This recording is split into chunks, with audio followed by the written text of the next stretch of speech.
Good morning, everyone, and thanks for tuning into our Japan in-market webinar. Apologies for that slight delay in getting started. We were just working through a little hiccup in the background. I'm Ashley Ridley from State Promotions, Department for Trade and Investment, and I'm your host for today. Well, following the success of our first two series of our global in-market webinars, which consisted of 12 webinars and a total viewing audience of over 700 attendees, I'm really pleased to welcome you to our fourth webinar of Series 3. Today we will hear from our in-market expert, Sally Townsend, South Australia's Commissioner for Japan and Korea, who is based in Tokyo, as well as Taliessin Reaburn, who is the Department for Trade and Investment's Director for International Education and Tourism. Sally will discuss the latest market insights on COVID-19 and what's happening in Japan, and then Talley will follow with a bit of a deep dive into the international education sector. So I think allowing time for questions all up, I anticipate this webinar should run for approximately half an hour. So before I hand over to Sally, as always, I'd just like to share a few logistical items. So apologies if you've heard these previously, but we just like to make sure any new attendees is familiar with the format. This session is being recorded and will be uploaded to our department's website. At any time during the webinar, you can ask questions or provide feedback through the Q&A section on the right-hand side of your screen. However, please ensure your question is directed to all panelists rather than specifically to one, as this ensures I can see your question or comments in order to moderate them. If we do run out of time, we'll include any unanswered questions and the answers onto our website, and I'll also make a point to follow up with you directly and connect you to the most appropriate departmental representative. And lastly, we will have a 10-second pop-up, a poll pop-up at the end of our webinar. So please do take the time to complete this for us to continually improve our communications to you. So now it's my pleasure to introduce you to Sally Townsend, South Australia's Commissioner for Japan and Korea. Good morning, Sally. Morning, Ashley. Thank you very much, and good morning, everyone. I'm the State Representative for Northeast Asia based in Tokyo. Thank you very much for joining me for this third update on Japan, how we are dealing with COVID-19 over here. And I'll give you a quick overview of the current market realities in Japan with a focus on one of our biggest trade sectors, international education. So Japan has had a roller coaster of a year. We were gearing up for the Tokyo Olympics and expecting a record 40 million visitors this year. Now we are under an extended state of emergency with business sentiment decreasing and COVID cases increasing. So what are the market realities? How is COVID changing consumer patterns? How can we leverage opportunities that we are seeing with these changes and help our partners in market here too? Also, what are the perceptions of Australia and our products in market, and why is it important to leverage the Team Australia approach? So how has COVID-19 affected consumption and businesses in Japan up until now? The COVID crisis seems slower to hit here, with Japan having a business as usual mentality remaining for quite some time. There were confusing messages from the government with regards to the seriousness of the situation, and the state of emergency and subsequent extension have been criticised as a bit too little too late. Teleworking rates are still relatively low, although this has increased with the extension of the state of emergency and schools being closed. Schools have been closed, back open again, and now closed, with discussions on whether to start the academic year from September rather than April. So hotels, restaurants, manufacturing, airlines have been suffering terribly, undoubtedly having a huge effect on exports from South Australia, considering the amount of premium food and wine products we send over to Japan. Last time we discussed how the food and beverage sector has been severely affected, and this has not really changed. So what kind of businesses are having a better run during this time? Companies that were already established with business models that suited digital economies are thriving. E-commerce platforms, Rakuten, Amazon Japan, Uber Eats, businesses with infrastructure allowing delivery to customers and retailers have seen huge growth.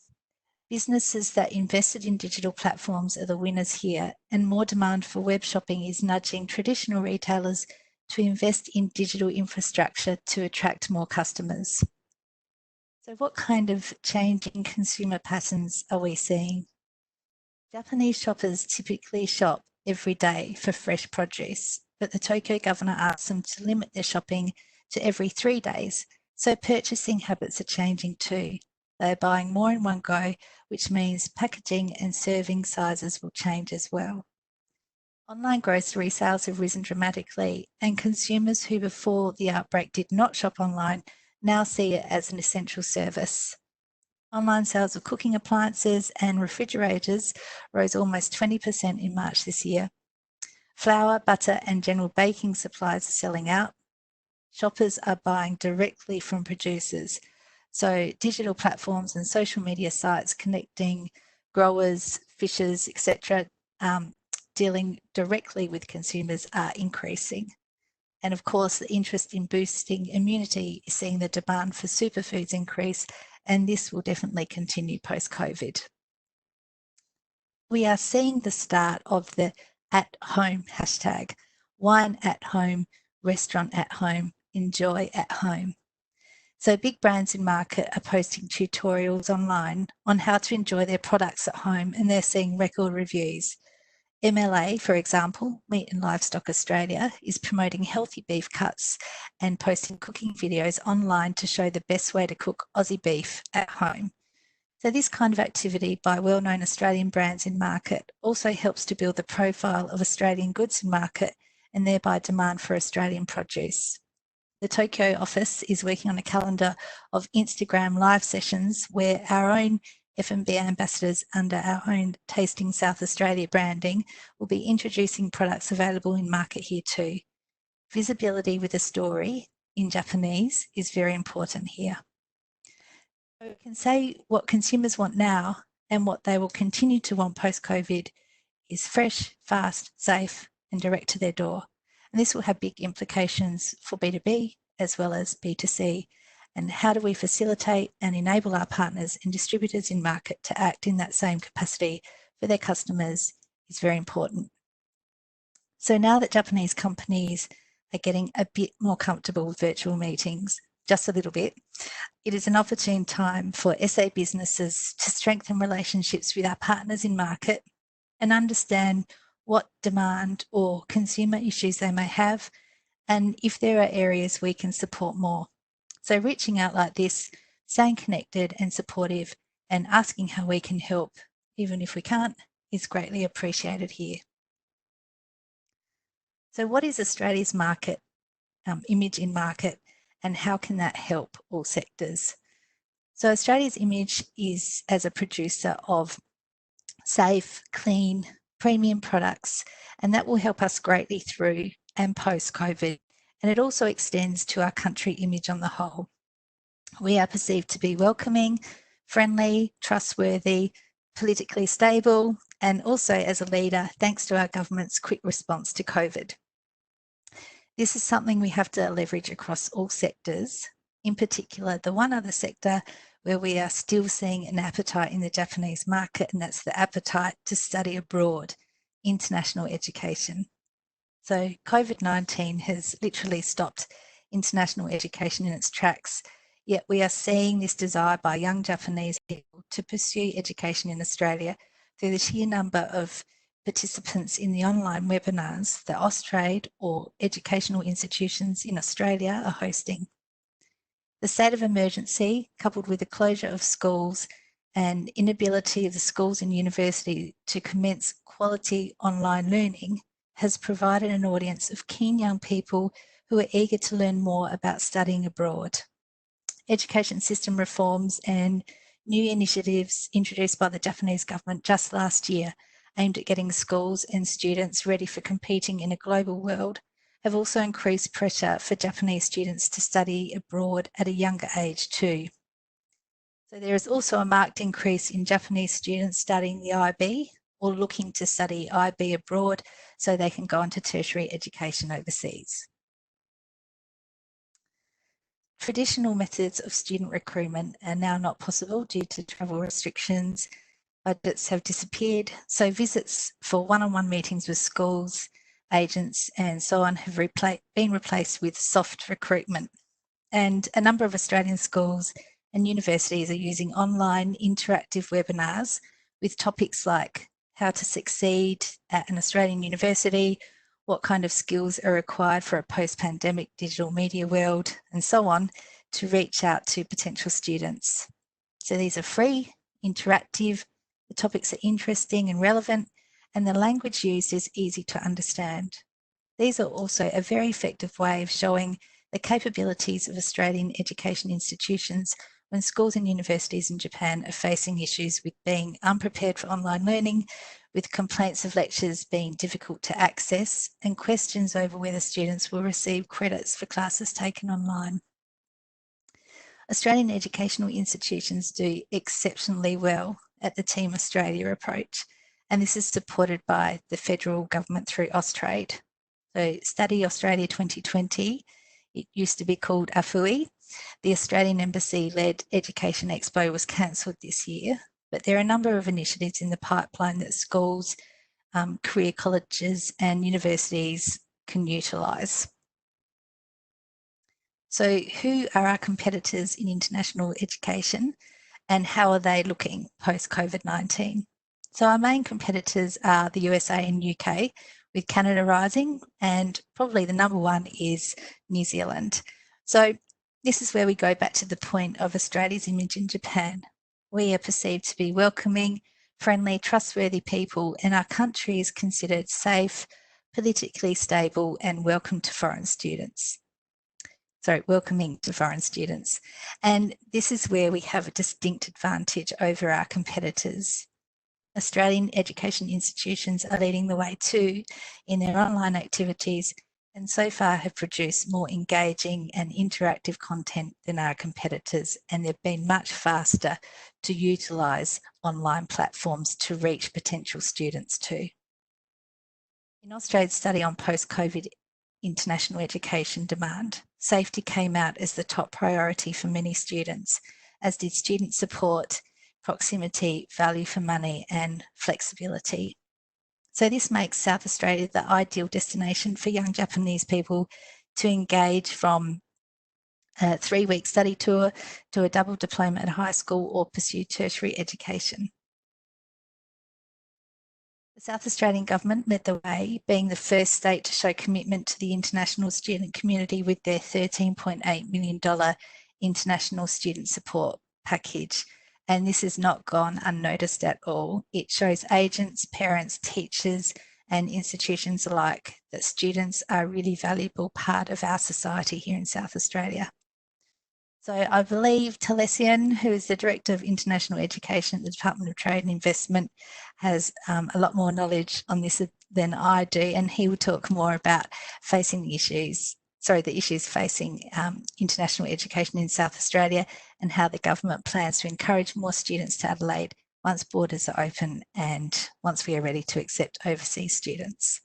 So thank you again for your time, and I welcome any questions you may have.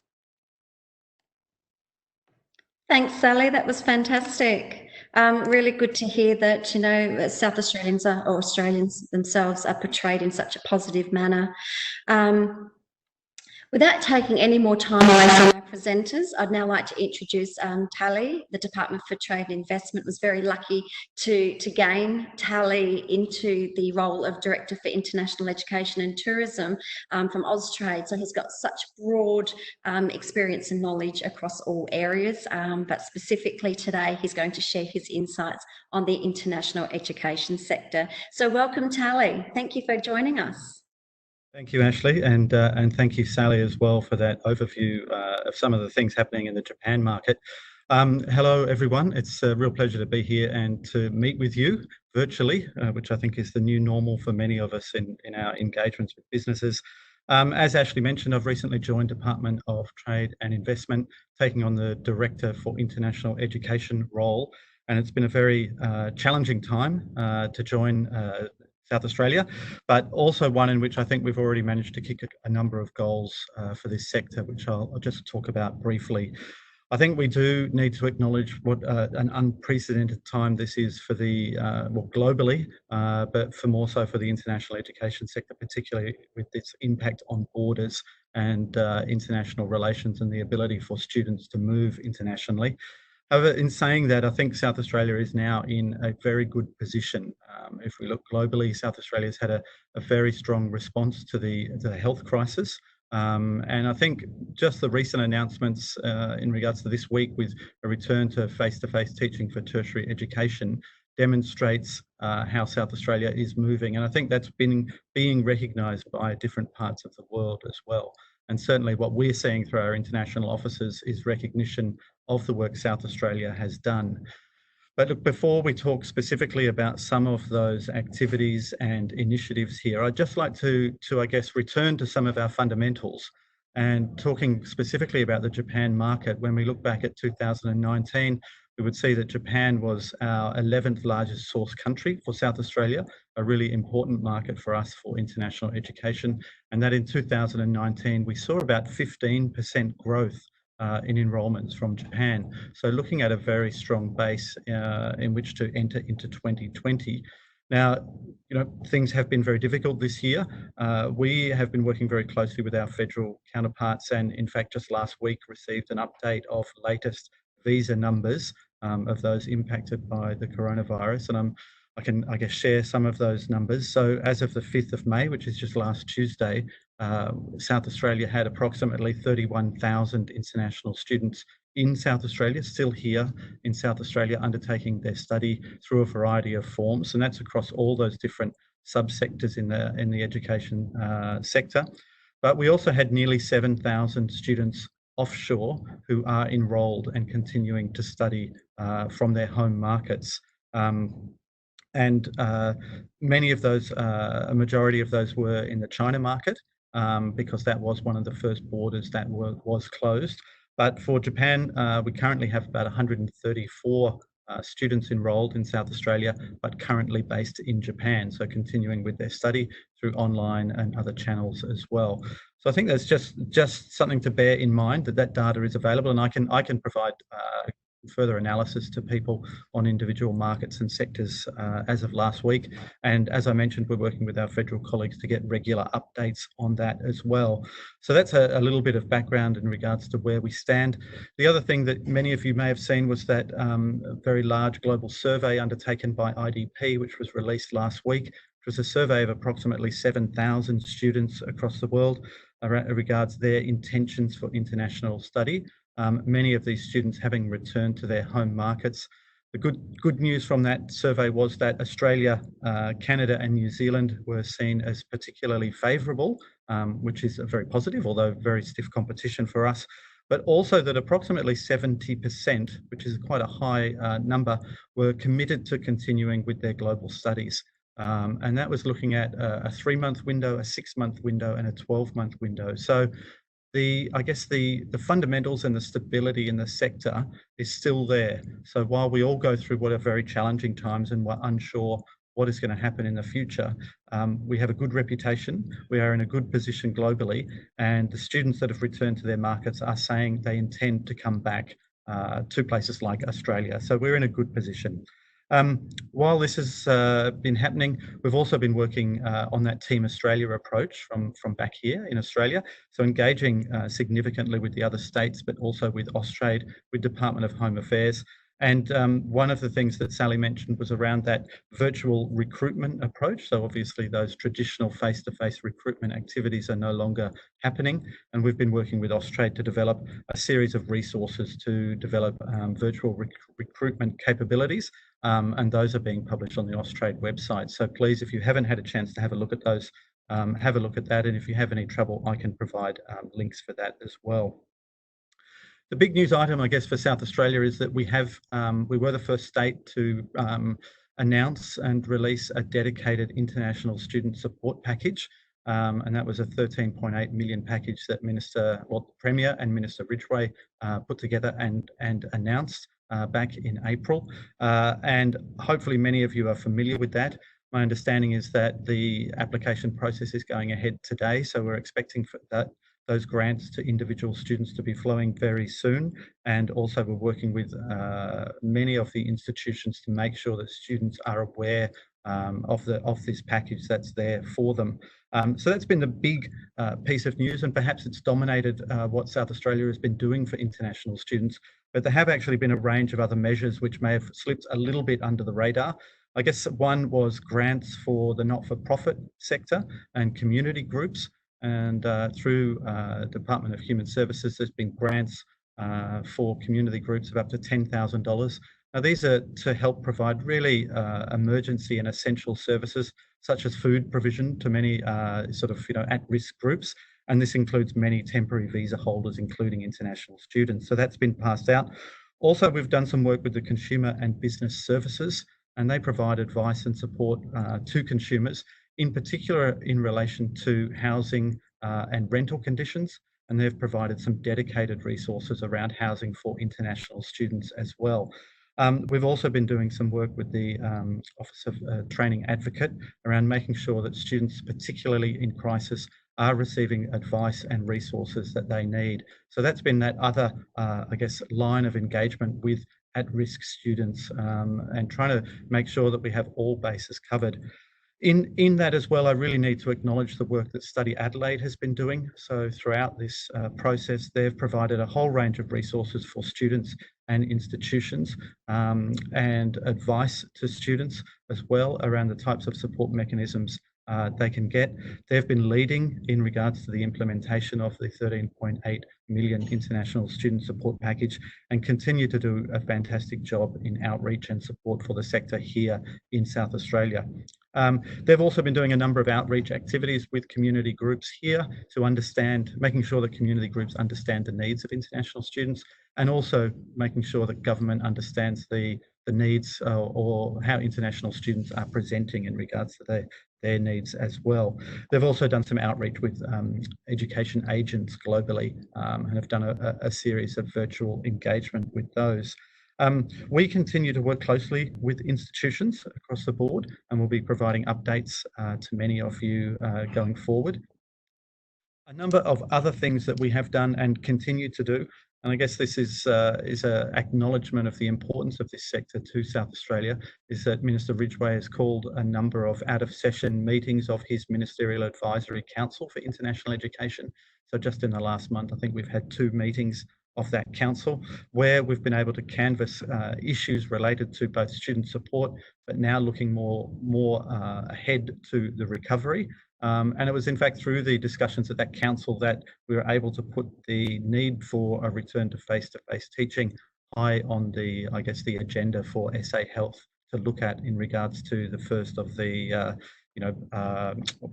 restrictions being eased. So that was something that's been discussed by members of the sector and the minister.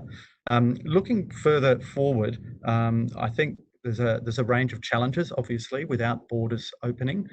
We still have a high number of students offshore who are undertaking their studies digitally and virtually. How can we continue to support those students? We also have the challenges looking the rest of the year with borders closed. How do we get students back, new students, commencing students back to South Australia? You may have seen the last week that the Premier mentioned that he was very keen to look at options for potential flights, charter flights for international students to come into South Australia under a quarantine protocol. And that is something we are looking at. Federally, that has been mentioned by the Commonwealth Recovery Task Force as well. And we are working across all the relevant government agencies such as SA Health and South Australia Police to look at the feasibility of that.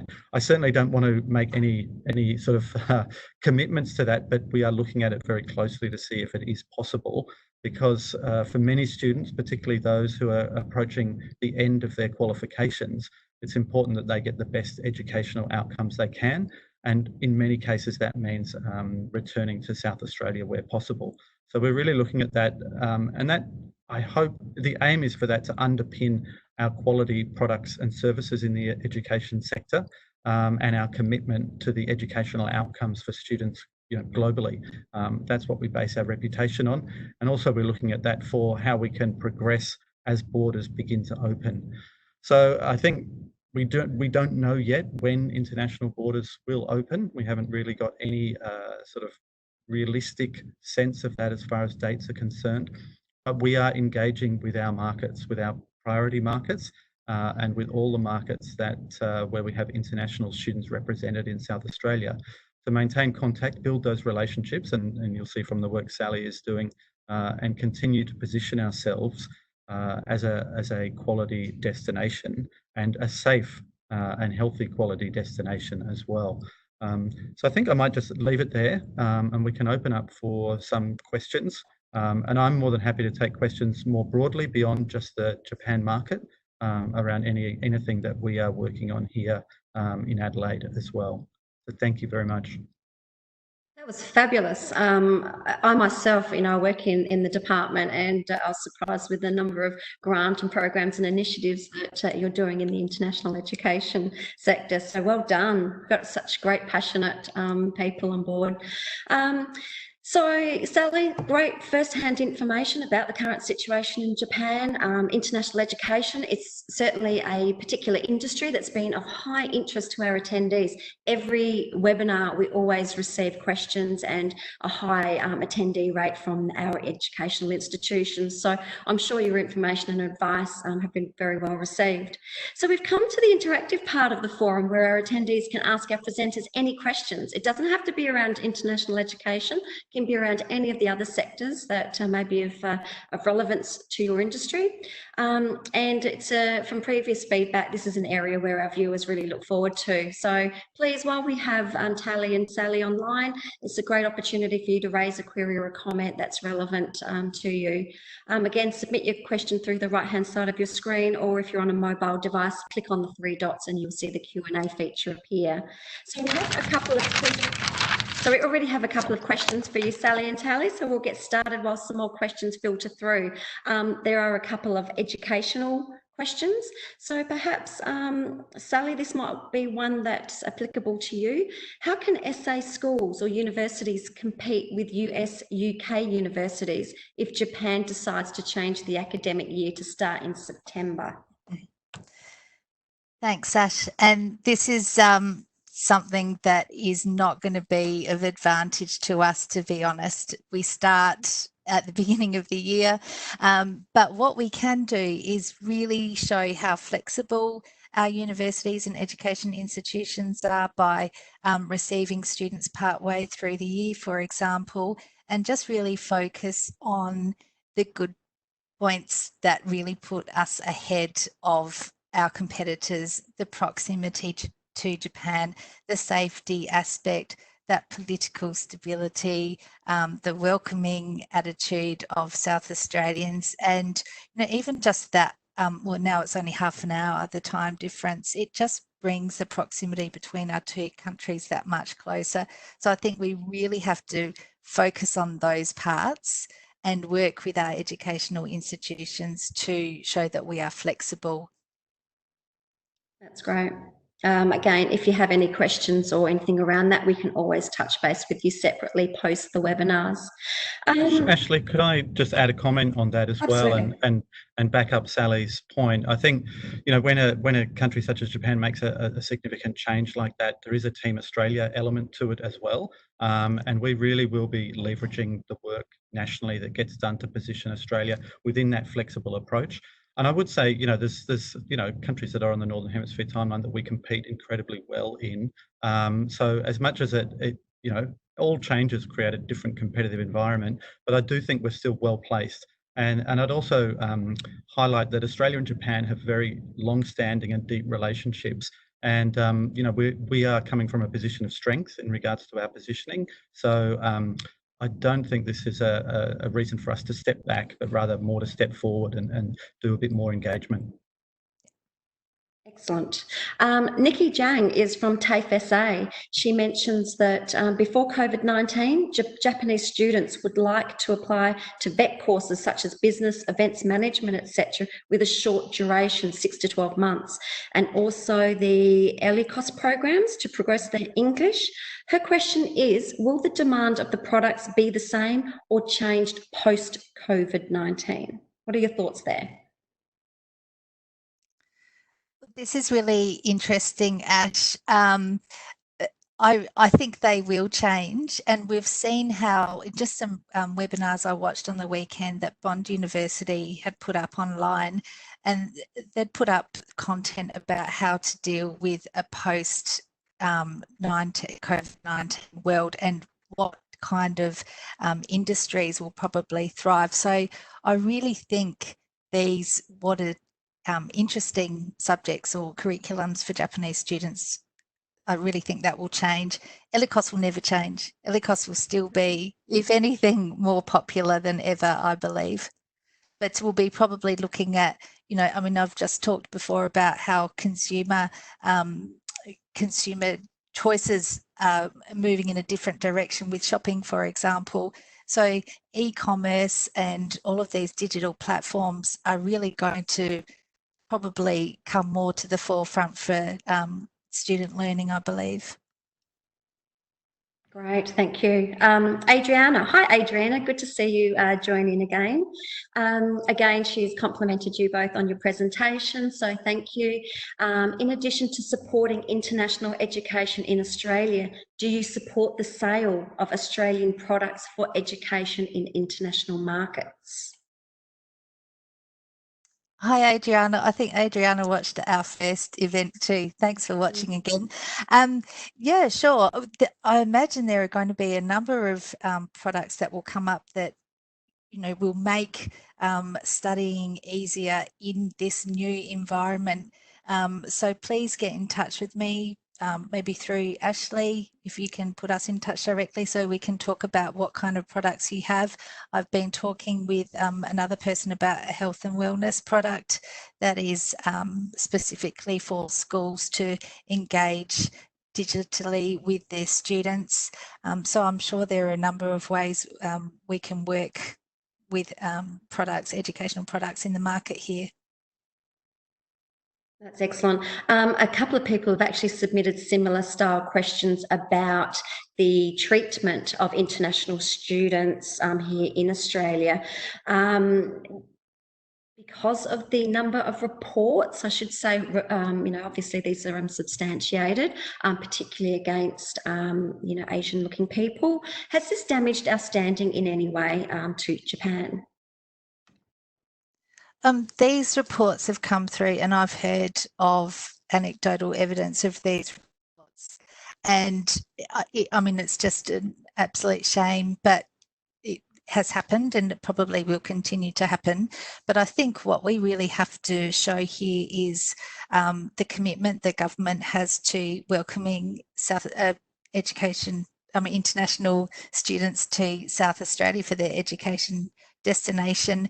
And these even, Tally mentioned before the other, not just this $13.8 million package, but the other ways in which the government is helping international students. We have to really put these out there to remind the students that South Australia is or Australia on the whole is a really welcoming place for international students.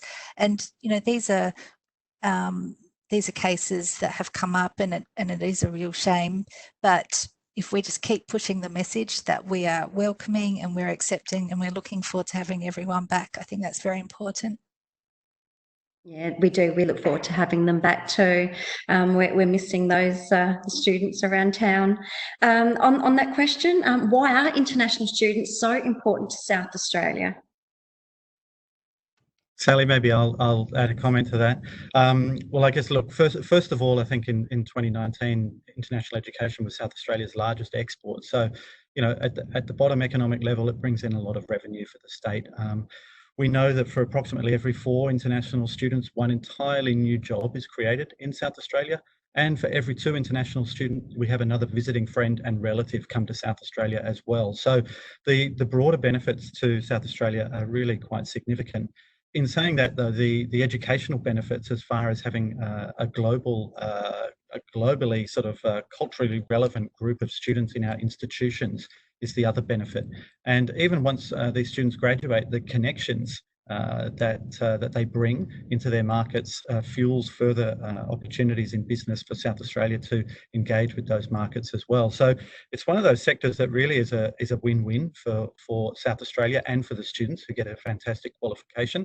And look, Just earlier this morning, I was having a meeting with a foreign investor who's had studied here and then ended up immigrating here and now has significant business here. And it's those sort of stories that you continue to see through our international education sector. They just bring students, these students bring so many benefits, you know, to the community, to our institutions and to the economy as well. So it's a great sector. And if we can, you know, boost it during this sort of recovery period, it'll have, you know, ramifications for South Australia as well. Yeah, no, totally agree with you, Tally. It's as I said, we are missing them around town. So I look forward to having them back once the restrictions are lifted. Sally, this is probably one for you, and I'm not sure if you've touched on this already. About our imports, is there any further updates around the shipping and clearance and importing warehouses and distribution? Is there any impacts at all that you're aware of? Not that I'm aware of. As I think the last time I spoke, there was an issue with bottlenecking at airport because imports are all directed to the one place. But once they actually get into the country, everything is going very, very smoothly. And I believe the federal government is working with the state government on getting imports over on air freight, which is great news. But the bottlenecking is getting much better, and as I said, once they're in country, everything is running very, very smoothly.